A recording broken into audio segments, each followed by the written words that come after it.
ನಮಸ್ಕಾರ. ಮುಖ್ಯಾಂಶಗಳು. ಸೌದಿ ಅರೇಬಿಯಾದ ಮೆಕ್ಕಾ ಸಮೀಪ ಮೀನಾದಲ್ಲಿ ಕಾಲ್ತುಳಿತ, 717 ಮಂದಿ ಹಜ್ ಯಾತ್ರಾರ್ಥಿಗಳ ಸಾವು. ಪ್ರಧಾನಿ ನರೇಂದ್ರ ಮೋದಿ ನ್ಯೂಯಾರ್ಕ್ನಲ್ಲಿಂದು ವಿವಿಧ ಕಾರ್ಯಕ್ರಮಗಳಲ್ಲಿ ಭಾಗಿ.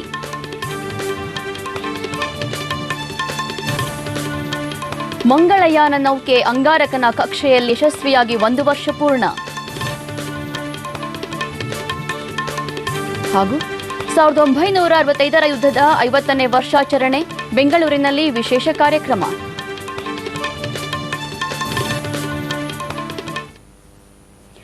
ವಾರ್ತೆಗಳ ವಿವರ. ಸೌದಿ ಅರೇಬಿಯಾದ ಮೆಕ್ಕಾ ಸಮೀಪದ ಮೀನಾದಲ್ಲಿಂದು ಸಂಭವಿಸಿದ ಕಾಲ್ತುಳಿತದಲ್ಲಿ 717 ಮಂದಿ ಮೃತಪಟ್ಟಿದ್ದು, 850ಕ್ಕೂ ಹೆಚ್ಚು ಮಂದಿ ಗಾಯಗೊಂಡಿದ್ದಾರೆ. ವಾರ್ಷಿಕ ಹಜ್ ಯಾತ್ರೆಯ ಸಂದರ್ಭದಲ್ಲಿ ಈ ದುರ್ಘಟನೆ ಸಂಭವಿಸಿದೆ. ರಕ್ಷಣಾ ಮತ್ತು ಪರಿಹಾರ ಕಾರ್ಯಾಚರಣೆ ಪ್ರಗತಿಯಲ್ಲಿದೆ. ಗಾಯಗೊಂಡವರಲ್ಲಿ 2 ಭಾರತೀಯರು ಸೇರಿದ್ದಾರೆ ಎಂದು ಸುದ್ದಿಸಂಸ್ಥೆ ವರದಿ ಮಾಡಿದೆ. ಈ ದುರ್ಘಟನೆ ಬಗ್ಗೆ ಬಿಜೆಪಿ ಮುಖಂಡ ಮುಖ್ತಾರ್ ಅಬ್ಬಾಸ್ ನಖ್ವಿ ತೀವ್ರ ಆಘಾತ ವ್ಯಕ್ತಪಡಿಸಿದ್ದಾರೆ. ಸೌದಿ ಅರೇಬಿಯಾ ಸರ್ಕಾರದ ಜತೆ ತಾವು ಸಂಪರ್ಕದಲ್ಲಿದ್ದು, ಪರಿಸ್ಥಿತಿ ನಿಭಾಯಿಸಲು ಭಾರತೀಯ ವೈದ್ಯಕೀಯ ಮತ್ತು ಪರಿಹಾರ ತಂಡಗಳು ಸ್ಥಳದಲ್ಲಿ ಪರಿಹಾರ ಕಾರ್ಯದಲ್ಲಿ ನಿರತವಾಗಿವೆ ಎಂದು ಹೇಳಿದ್ದಾರೆ. जहाँ तक भारत के जो हज यात्री हैं, लगभग 2 लाख से ज़्यादा हज यात्री भारत से गए हुए हैं और हम अधिकारियों से संपर्क में हैं. वहाँ से अभी भी बात हुई है.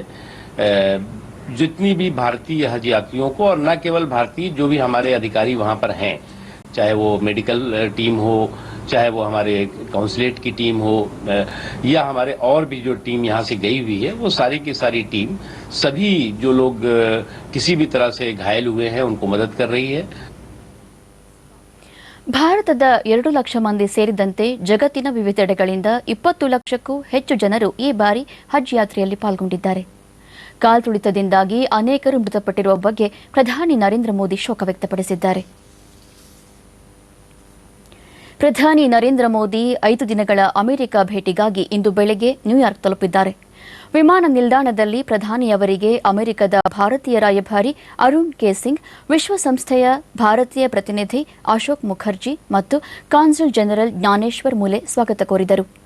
ವಿಶ್ವಸಂಸ್ಥೆಯ 70ನೇ ವಾರ್ಷಿಕೋತ್ಸವ ಸಂದರ್ಭದಲ್ಲಿ ಆಯೋಜಿಸಿರುವ ಸುಸ್ಥಿರ ಅಭಿವೃದ್ಧಿ ಶೃಂಗಸಭೆಯಲ್ಲಿ ಭಾಗವಹಿಸಲಿರುವ ಪ್ರಧಾನಿ ಫಾರ್ಚ್ಯೂನ್ 500 ಕಂಪನಿಗಳ ಹೂಡಿಕೆದಾರರು ಮತ್ತು ಮುಖ್ಯಸ್ಥರನ್ನು ಭೇಟಿ ಮಾಡಲಿದ್ದಾರೆ.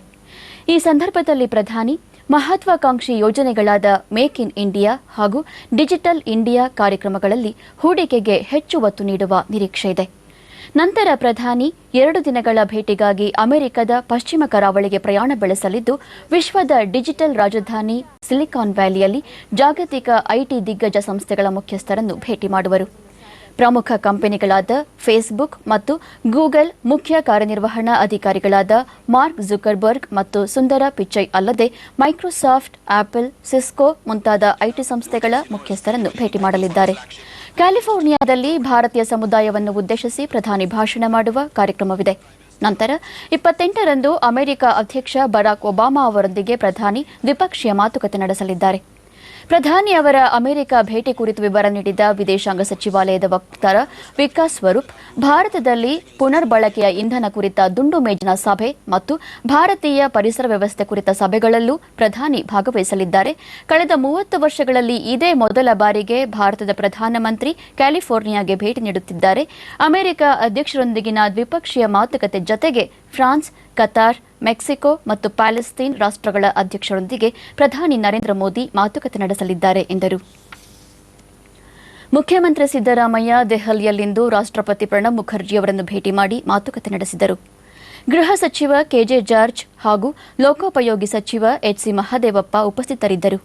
ಸಿದ್ದರಾಮಯ್ಯ ರೈಲ್ವೆ ಸಚಿವ ಸುರೇಶ್ ಪ್ರಭು ಅವರನ್ನು ಭೇಟಿ ಮಾಡಿ ರಾಜ್ಯದಲ್ಲಿ ಬಾಕಿ ಉಳಿದಿರುವ ವಿವಿಧ ರೈಲ್ವೆ ಯೋಜನೆಗಳ ಬಗ್ಗೆ ಚರ್ಚಿಸಿದರು.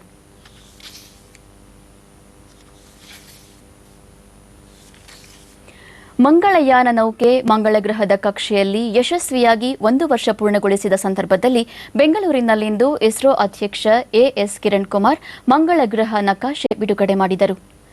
ಇಸ್ರೋ ವಿಜ್ಞಾನಿ ಡಾ ವೈವಿಎನ್ ಕೃಷ್ಣಮೂರ್ತಿ, ಉಪಗ್ರಹ ಕೇಂದ್ರದ ನಿರ್ದೇಶಕ ಡಾ ಎಂ ಅಣ್ಣಾದುರೈ ಸೇರಿದಂತೆ ಹಿರಿಯ ಅಧಿಕಾರಿಗಳು ಉಪಸ್ಥಿತರಿದ್ದರು. ಮಂಗಳಯಾನ ನೌಕೆ ಮಂಗಳನ ಕಕ್ಷೆಗೆ ಸೇರ್ಪಡೆಗೊಂಡ ಸಂದರ್ಭದಲ್ಲಿ ಪ್ರಧಾನಿ ನರೇಂದ್ರ ಮೋದಿ ಬೆಂಗಳೂರಿನಲ್ಲಿ ಇಸ್ರೋ ಕೇಂದ್ರದಲ್ಲಿ ಉಪಸ್ಥಿತರಿದ್ದು ವಿಜ್ಞಾನಿಗಳನ್ನು ಅಭಿನಂದಿಸಿದರು.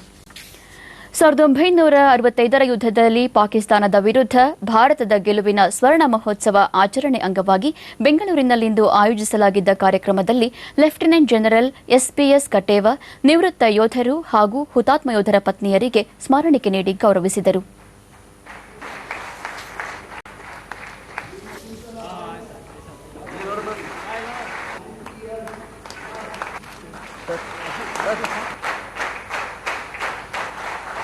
ನಂತರ 1965ರ ಯುದ್ಧದಲ್ಲಿ ಭಾರತೀಯ ಯೋಧರ ಶೌರ್ಯ, ತ್ಯಾಗ, ಬಲಿದಾನವನ್ನು ಸ್ಮರಿಸಿದರು. सैनिकों को मौत के घाट उतारा. 471 पैटर्न टैंक जिसे बोलते थे इनविंसिबल वेपन है, उनको ऐसे तोड़ मरोड़ दिया जैसे वो प्लास्टिक के टैंक. ये सब चीज़ें इसलिए हुई कि हमारे सैनिक बहुत ही बहादुरी से लड़े. ಯುದ್ಧದಲ್ಲಿ ಹುತಾತ್ಮರಾಗಿ ವಿವಿಧ ಗೌರವಗಳಿಗೆ ಭಾಜನರಾದ ಯೋಧರ ಭಾವಚಿತ್ರಗಳು, ಭಾರತೀಯ ಸೈನಿಕರ ಹೋರಾಟದ ದೃಶ್ಯಾವಳಿಗಳು ಅಲ್ಲದೆ ಭಾರತ ಪಾಕಿಸ್ತಾನ ನಡುವಿನ ಯುದ್ಧದ ಸನ್ನಿವೇಶದ ತುಣುಕುಗಳ ಸಾಕ್ಷ್ಯಚಿತ್ರ ಪ್ರದರ್ಶಿಸಲಾಯಿತು.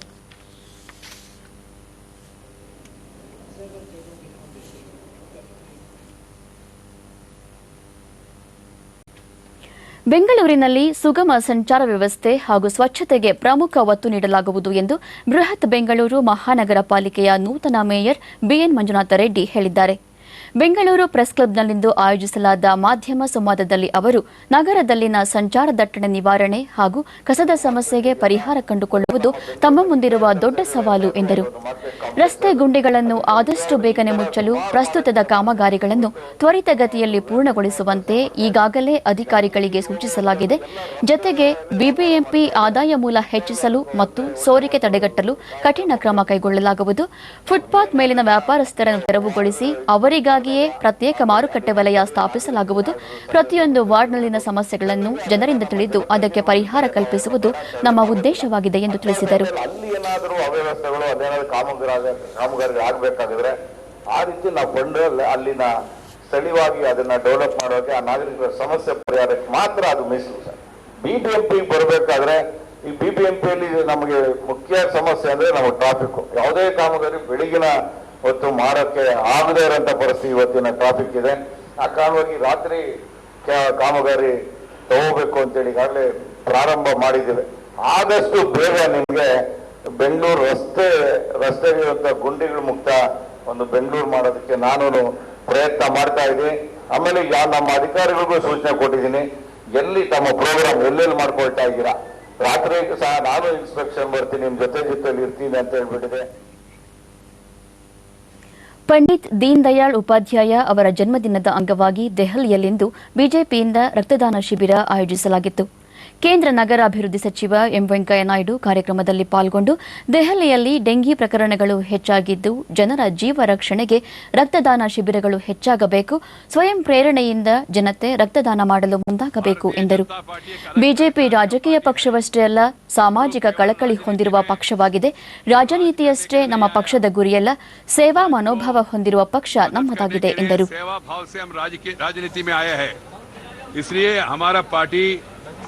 अपना परंपरा के अनुसार आज रक्तदान का शिविर का आयोजन किया है. ನಿನ್ನೆ ಋಷಿಕೇಶದಲ್ಲಿ ನಿಧನರಾದ ಆಧ್ಯಾತ್ಮಿಕ ಗುರು ಸ್ವಾಮಿ ದಯಾನಂದ ಸರಸ್ವತಿಯವರ ಪಾರ್ಥಿವ ಶರೀರಕ್ಕೆ ಅನೇಕ ಭಕ್ತಾದಿಗಳು ಗೌರವ ನಮನ ಸಲ್ಲಿಸುತ್ತಿದ್ದಾರೆ. ಪಾರ್ಥಿವ ಶರೀರದ ಅಂತ್ಯಕ್ರಿಯೆ ನಾಳೆ ನಡೆಯಲಿದೆ.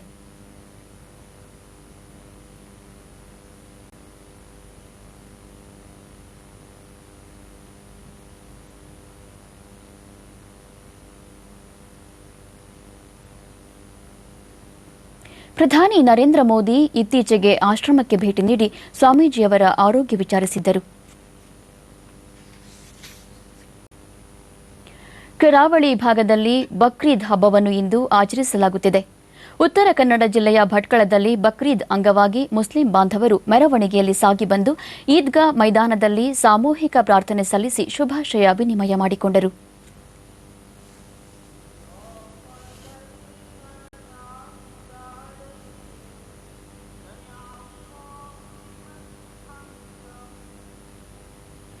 ಧರ್ಮಗುರು ಮೌಲಾನಾ ಅಬ್ದುಲ್ ರೆಹಮಾನ್ ಬಾರಿ ಎಲ್ಲರೂ ಸುಖ ಶಾಂತಿಯಿಂದ ಸೌಹಾರ್ದಯುತವಾಗಿ ಸಹಬಾಳ್ವೆ ನಡೆಸುವಂತಾಗಲಿ ಎಂದು ಹಾರೈಸಿದರು. बहुत खुश हैं और आपके लिए भी दुआ करते हैं। अल्लाह ताला आपको भी समझ नसीब फरमाए और हिदायत नसीब फरमाए और सबके लिए ये ईद खुशी का, अमन का, आफियत का, आशिकी का सबब बने। सल्लल्लाहु अलैहि सय्यदिना मुहम्मद। ಈದ್ ಉಲ್ ಜುಹಾ ಅಂಗವಾಗಿ ರಾಷ್ಟ್ರಪತಿ ಪ್ರಣಬ್ ಮುಖರ್ಜಿ, ಉಪರಾಷ್ಟ್ರಪತಿ ಹಮೀದ್ ಅನ್ಸಾರಿ ಸೇರಿದಂತೆ ಗಣ್ಯರು ಜನತೆಗೆ ಶುಭಾಶಯ ಕೋರಿದ್ದಾರೆ. ಈ ಹಬ್ಬ ನಮ್ಮ ಸಂತಸ ಮತ್ತು ಸಂಪನ್ಮೂಲಗಳನ್ನು ಅವಕಾಶ ವಂಚಿತರು ಮತ್ತು ಅಗತ್ಯವಿದ್ದವರೊಂದಿಗೆ ಹಂಚಿಕೊಳ್ಳುವ ಸಂದರ್ಭವಾಗಲಿ ಎಂದು ರಾಷ್ಟ್ರಪತಿ ತಮ್ಮ ಸಂದೇಶದಲ್ಲಿ ತಿಳಿಸಿದ್ದಾರೆ. ಈ ಹಬ್ಬ ಸಮಾಜದಲ್ಲಿ ತ್ಯಾಗ, ಸಹಾನುಭೂತಿ ಹಾಗೂ ಭ್ರಾತೃತ್ವದ ಸ್ಫೂರ್ತಿಯನ್ನು ಬಿಂಬಿಸುತ್ತದೆ ಹಾಗೂ ಸತ್ಯನಿಷ್ಠೆ ಮತ್ತು ಕಾರುಣ್ಯದ ಮೌಲ್ಯಗಳನ್ನು ಮೂಡಿಸುತ್ತದೆ ಎಂದು ಉಪರಾಷ್ಟ್ರಪತಿ ಹೇಳಿದ್ದಾರೆ. ವನ್ಯಜೀವಿ ಸಂರಕ್ಷಣೆ ಕುರಿತು ಅರಣ್ಯ ಇಲಾಖೆ ಮಾಧ್ಯಮ ಪ್ರತಿನಿಧಿಗಳಿಗಾಗಿ ಏರ್ಪಡಿಸಿದ್ದ ಮಾಧ್ಯಮ ಕಾರ್ಯಾಗಾರವನ್ನು ಚಾಮರಾಜನಗರ ಜಿಲ್ಲೆಯ ಬಿಳಿಗಿರಿ ರಂಗನ ಬೆಟ್ಟದಲ್ಲಿ ನಿನ್ನೆ ಅರಣ್ಯ ಸಂರಕ್ಷಣಾ ಮುಖ್ಯಾಧಿಕಾರಿ ಮನೋಜ್ ಕುಮಾರ್ ಉದ್ಘಾಟಿಸಿದರು. ಚಾಮರಾಜನಗರ ವಲಯದ ಮುಖ್ಯ ಅರಣ್ಯ ಸಂರಕ್ಷಣಾಧಿಕಾರಿ ಬಿಪಿ ರವಿ, ದೇಶದಲ್ಲಿ ವೈವಿಧ್ಯಮಯ ಕಾಡು ಪ್ರದೇಶ ಎಂಬ ಹೆಸರನ್ನು ಚಾಮರಾಜನಗರ ಜಿಲ್ಲೆ ಗಳಿಸಿದೆ, ಹುಲಿಗಳ ಸಂಖ್ಯೆಯಲ್ಲೂ ಇಡೀ ರಾಷ್ಟ್ರದ ಗಮನ ಸೆಳೆದಿದೆ ಎಂದರು.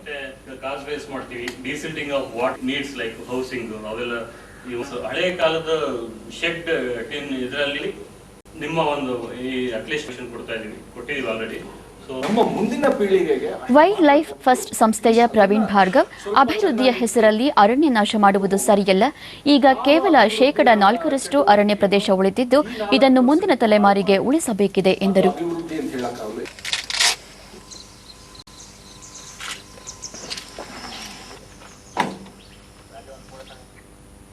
ಕೇಂದ್ರ ವಾರ್ತಾ ಮತ್ತು ಪ್ರಸಾರ ಸಚಿವಾಲಯದ ಜಾಹೀರಾತು ಮತ್ತು ದೃಶ್ಯ ಪ್ರಚಾರ ನಿರ್ದೇಶನಾಲಯ, ಶಿವಮೊಗ್ಗ ಜಿಲ್ಲಾಡಳಿತ ಹಾಗೂ ವಿವಿಧ ಇಲಾಖೆಗಳ ಸಹಯೋಗದೊಂದಿಗೆ ಶಿವಮೊಗ್ಗದಲ್ಲಿ ಆಯೋಜಿಸಿರುವ ವರ್ಷವೊಂದು ಆರಂಭ ಅನೇಕ ಎಂಬ 5 ದಿನಗಳ ಛಾಯಾಚಿತ್ರ ಪ್ರದರ್ಶನ ನಾಳೆ ಆರಂಭವಾಗಲಿದೆ.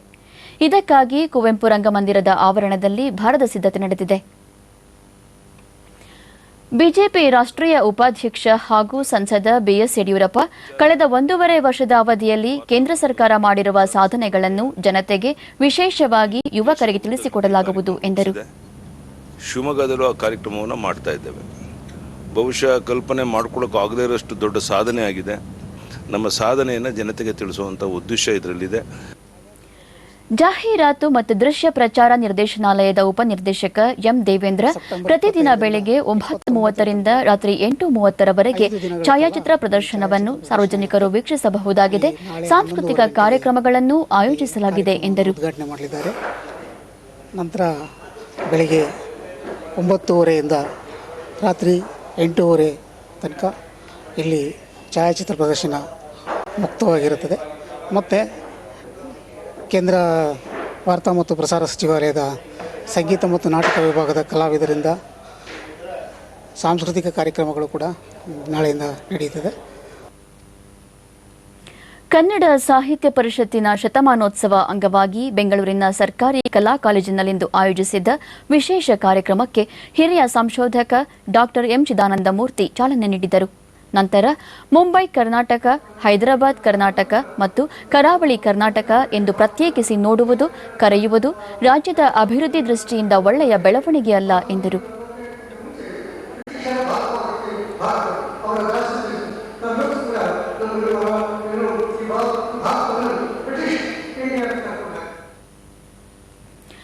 ಕನ್ನಡ ಸಾಹಿತ್ಯ ಪರಿಷತ್ ಅಧ್ಯಕ್ಷ ಪುಂಡಲೀಕ ಹಾಲಂಬಿ, ಸ್ವಾತಂತ್ರ್ಯ ನಂತರ ಹಳೆ ಮೈಸೂರು ಭಾಗ ಹೆಚ್ಚು ಅಭಿವೃದ್ಧಿ ಕಾಣಲು ನಾಲ್ವಡಿ ಕೃಷ್ಣರಾಜ ಒಡೆಯರ್ ಅವರೇ ಮುಖ್ಯ ಕಾರಣ ಎಂದು ಹೇಳಿದರು.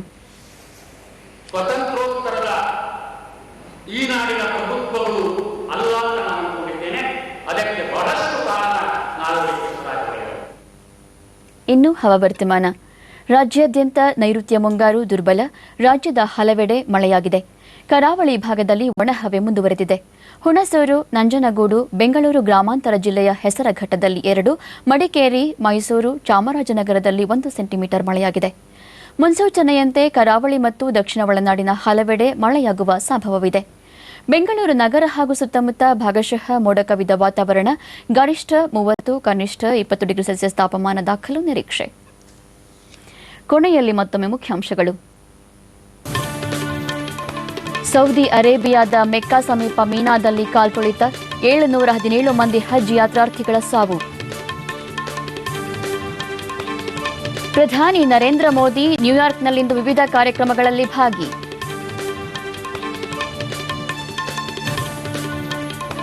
ಮಂಗಳಯಾನ ನೌಕೆ ಅಂಗಾರಕನ ಕಕ್ಷೆಯಲ್ಲಿ ಯಶಸ್ವಿಯಾಗಿ 1 ವರ್ಷ ಪೂರ್ಣ. ಹಾಗೂ 1965ರ ಯುದ್ಧದ 50ನೇ ವರ್ಷಾಚರಣೆ, ಬೆಂಗಳೂರಿನಲ್ಲಿ ವಿಶೇಷ ಕಾರ್ಯಕ್ರಮ.